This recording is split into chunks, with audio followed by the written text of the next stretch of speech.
ఇప్పుడు పరిస్థితులను బట్టి ఫైర్ ఆఫీసర్ శ్రీ కృష్ణమూర్తి గారు రిటైర్ అయిన తర్వాత ప్రజలను ఉద్దేశించేసి చెప్తున్నటువంటి ఒక మంచి మాట. కూడా తల్లిదండ్రులు అనాథాశ్రయాలకు పంపిస్తున్నారు. చాలా ఇది ఇబ్బందిగా అయిన పరిస్థితి.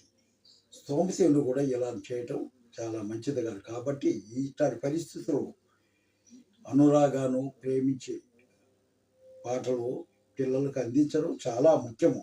వాళ్ళు చిన్న మనసుల్లోనే వాళ్ళు హృదయాలు అంకితమై ఇక ముందు ముందు తరాల వారికి తల్లిదండ్రులు అంటే ఏమిటో అని తెలిసి వాళ్ళని ఈ అనాథ ఆశ్రయములు పంపించడం చాలా తగ్గిపోతున్న 80 సంవత్సరాల అనుభూతితో చెబుతున్న విషయం.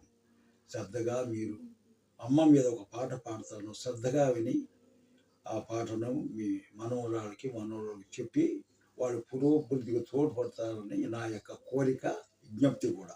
అమ్మ పాట పాడతాను, శ్రద్ధగా వినండి.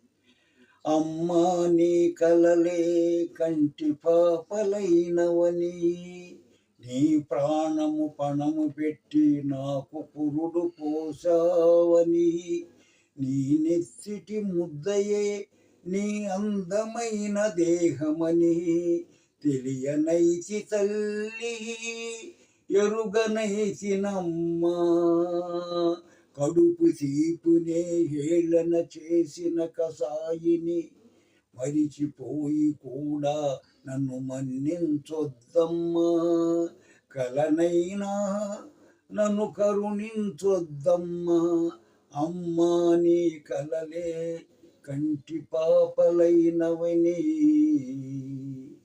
కొలుకులపల్లి కృష్ణమూర్తి, సత్తనపల్లి, పల్నాడు జిల్లా. Cell number 9618051744.